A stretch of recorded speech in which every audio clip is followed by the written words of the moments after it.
Mr. President, are you close to a trade deal? Canada as you meet the new Prime Minister, sir. Do you think the Fed will cut interest rates tomorrow? Thank you very much, everybody. It's a great honor to have Prime Minister Mark Carney with us. As you know, just a few days ago, he won a very big election in Canada. And I think I was probably the greatest thing that happened to him, but I can't take vote credit. His party was losing by a lot, and he ended up winning. So I really want to congratulate him. It was probably one of the greatest comebacks in the history of politics, maybe even greater than mine. You know? But I want to just congratulate you. That was a great election, actually.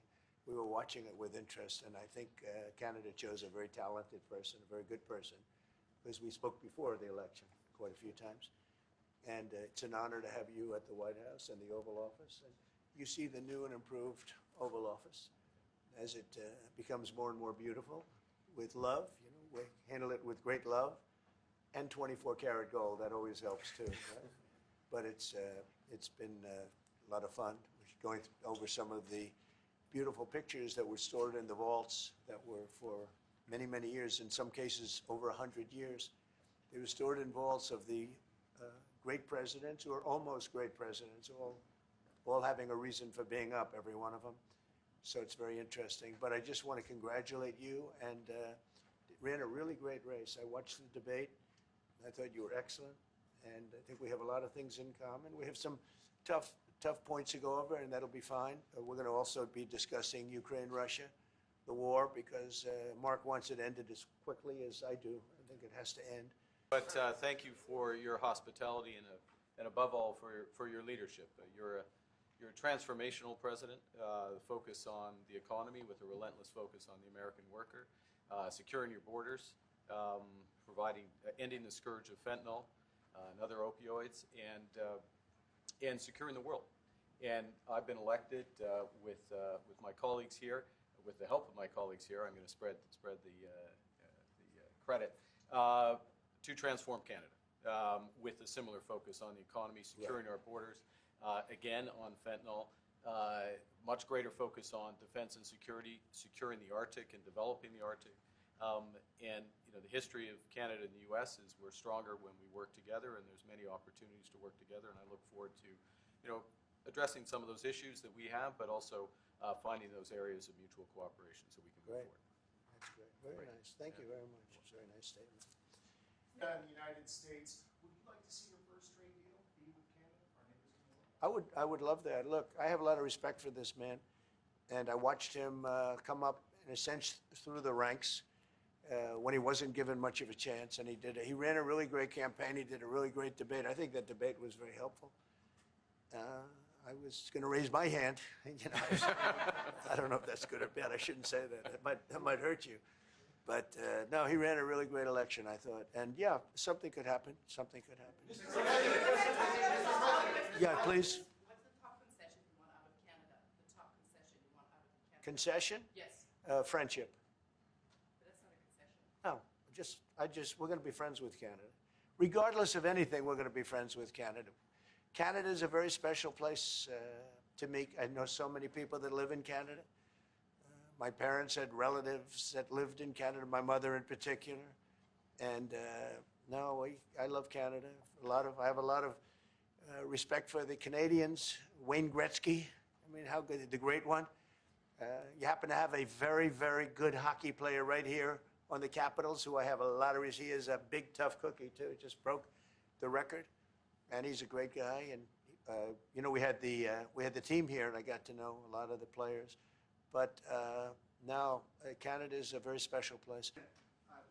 Prime Minister, I'd like to get your response to this too. Mr. President, you have said that Canada should become the 51st state. Yeah. No. Well, I still believe that, but you know, it takes two to tango, right? But no, I do. I mean, I believe it would be a massive tax cut for the Canadian citizens. You get free military, you get tremendous medical cares and other things. There would be a lot of advantages, but it would be a massive tax cut, and it's also a beautiful. You know, as a real estate developer, you know, I'm a real estate developer at heart. When you get rid of that artificially drawn line, somebody drew that line many years ago with like a ruler, just a straight line right across the top of the country. when you look at that beautiful formation when it's together, I'm a very artistic person, but when I looked at that beauty, I said, that's the way it was meant to be. But, you know, I do feel it's much better for Canada. But we're not going to be discussing that unless somebody wants to discuss it. I think that there are tremendous benefits to the Canadian citizens, tremendously lower taxes, free military, which honestly we give you essentially anyway because we're protecting Canada if you ever had a problem. But I think it would really be a wonderful marriage because it's two places that get along very well. They like each other a lot. Well, if I may, as you know from real estate, there are some places that are never for sale. That's true. We're sitting in one right now, you know, Buckingham Palace that you visited as well. That's true. And having met with the owners of Canada over the course of the campaign last several months, it's not for sale, won't be for sale ever.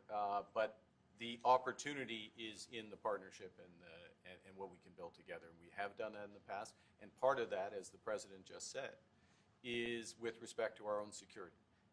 And my government is committed for a step change in our investment in Canadian security and our partnership, and I'll say this as well, that the President has revitalized international security, revitalized NATO, and us playing our full weight in NATO, and that will be part of it. And they have, I must say, Canada is stepping up the military participation because Mark knew, you know, they were low and now they're stepping it up, and that's a very important thing. But never say never. Never say never. No, it's fine. It's there. It's good. We use it for certain things. It's there. We have the USMCA is a good deal for everybody. I won't say this about Mark, but I didn't like his predecessor. I didn't like a person that worked for. She was terrible, actually. She was a terrible person.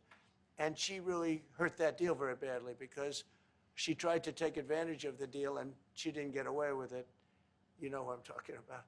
But so, you know, we had a bad relationship having to do with the fact that we disagreed with the way they viewed the deal. And we ended it. You know, we ended that relationship pretty much. The USMCA is great for all countries. It's good for all countries. We do have a negotiation coming up over the next year or so to adjust it or terminate it. Mr. President. I'll say a word on USMCA, if I may, Mr. President. It is a basis for a broader negotiation. Some things about it are going to have to change.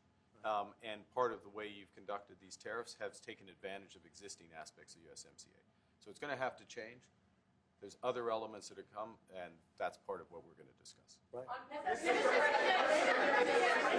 anything the Prime Minister can say to you today to change your mind on tariffing Canada? Tariffing cars. Tariffing Canada. Is there anything he could say to you in the course of your meetings with him today that would get you to lift tariffs on Canada? No. Why not? Just the way it is. What's the first state? Yeah. If Canadians don't want it, we can respect that. Sure, I would. But this is not necessarily a one-day deal. This is over a period of time they have to make that decision. Yes, go ahead. Yeah, if I may.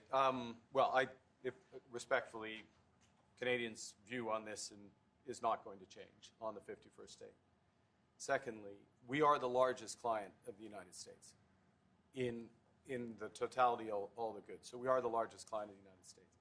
We have a tremendous auto sector between the two of us, and the changes that made have been helpful. 50% of a car that comes from Canada is American. That's not like anywhere else in the world. And to your question about is there one thing? No, this is a bigger discussion. There are much bigger forces involved, and this will take some time and some discussions, and that's why we're here, to have those discussions, and that is represented by who's sitting around the table. See, the conflict is, and this is very friendly. We're not. This is not going to be like we had another little blow up with somebody else. That was a much different.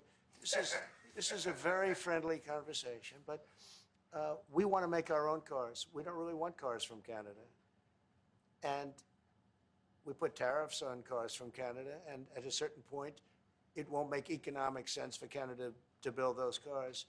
And we don't want steel from Canada because we're making our own steel, and we're having massive steel plants being built right now as we speak.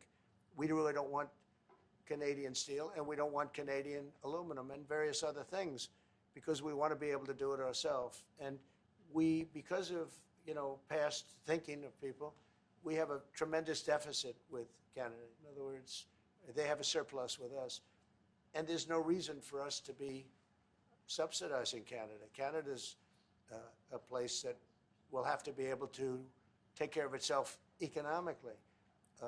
I assume they can. I will tell you that Trudeau, when I spoke to him, I used to call him Governor Trudeau. I think that probably didn't help his election. But when I spoke to him, I said, so why are we taking your cars? Why are we taking we want to make them ourselves. I mean, I said, and if the price of your cars went up, or if we put a tariff on your cars of 25%, what would that mean to you? He said, that would mean the end of Canada. He actually said that to me. And I said, that's a strange answer, but I understand his answer.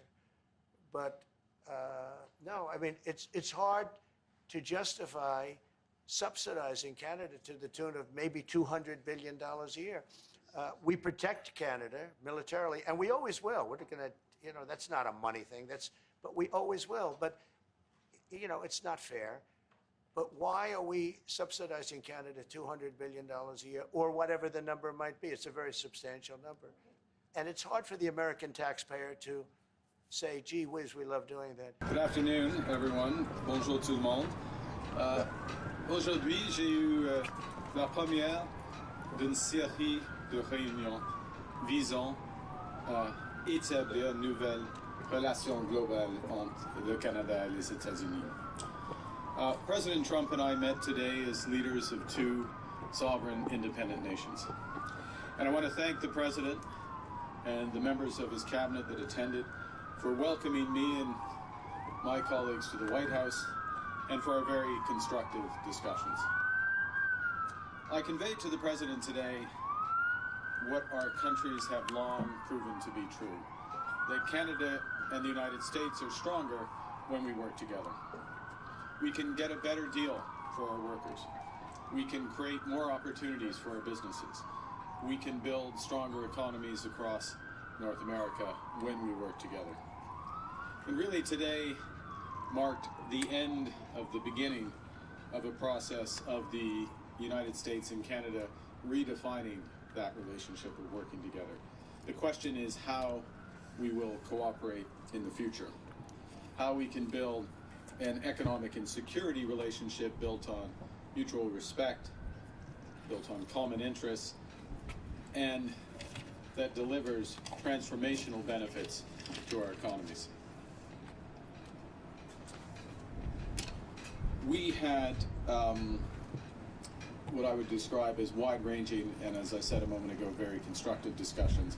We agreed to have further conversations in the coming weeks, and we are looking forward to meeting in person at the G7 summit in Kananaskis in Alberta. Now, while that's going on, in Canada, we will focus on what we can control. Alors, demain, je réunirai avec les premiers ministres pour une appel afin de faire le point sur les conversations que nous avons eues ici aujourd'hui et de discuter du travail qui nous attend. We are going to reinforce our strength at home. We will reinforce Canada's security for an increasingly dangerous and divided world. We will transform our border security, our security in the Arctic, and our support for our allies around the world. We'll build an economy that creates jobs, grows incomes, and withstands shocks. We're, in fact, the strongest economy in the G7, an economy that works for everyone. Nous allons bâtir une économie canadienne renouvelée, où tous peuvent réussir dans un monde qui est en train d'être profondément transformé. Nous allons bâtir les infrastructures qui permettront à nos entreprises de rejoindre de nouveaux marchés autour du monde. Et nous allons bâtir une seule économie canadienne par 13. We are masters in our own home, and we can give ourselves far more than any foreign government can ever take away. So now is the time to build, and based on the discussion today, to build at home and to build with our partners abroad, including the United States. Good afternoon, Prime Minister Tonda McCharles, Toronto Star. I was watching your face through the meeting in the Oval Office, and I wondered what was going through your mind when the President talked about erasing the artificial border and how he criticized your predecessor and Madam Freeland. Thank you for your question. I'm glad that you couldn't tell what was going through my mind as that was going through. With respect to the first point, the President has made known his wish about that issue for some time. I've been careful always to distinguish between wish and reality. I was clear there in the Oval Office, as I've been clear throughout on behalf of Canadians, that this is never going to happen. Canada is not for sale and never will be for sale. Some things, as I said in the room, some things are never for sale, and he agreed with that.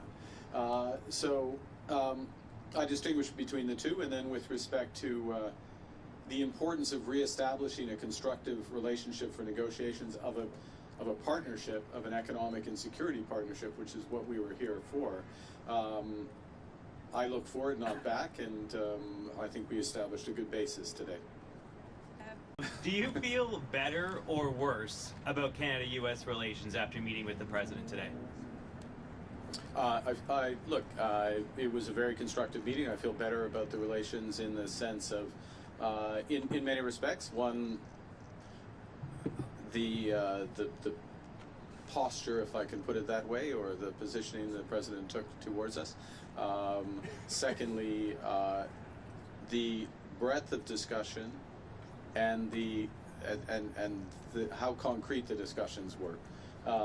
These are the discussions you have when you're looking to find solutions, as opposed to laying down terms, if you will. So feel better about that. And I would add one other thing, which maybe isn't as obvious, so I should say it, which is that we also discussed a number of issues globally, geostrategically, if I can put it that way, where we have common interests, common concerns, and that, of course, is a sign of a broader and very healthy, or a healthy relationship. Look, we have, JP, we have a lot more work to do. I'm not trying to suggest at any respect that we can have one meeting and everything's changed, but now we are engaged and very fully engaged. So, have you asked the President to stop calling Canada the 51st state? Yes. When did you ask him? Today. Okay, specifically, what did you ask him? Exactly what you just said. But what words did you use? How did you ask him? Look, I gave you an answer. Do you have a follow-up? What was his answer? Well, look, I don't know. He's the President. He's his own person. I would go back to showing the difference between a wish and a reality. We're very clear. I've been very clear publicly, consistently. I've been very clear in private. I was clear again in the Oval Office. We'll be clear throughout. The President, he understands that we're having a negotiation between sovereign nations, and that we will only pursue and accept a deal that's in the best interests of Canada, not just in the short term, but in the medium and long term for Canada.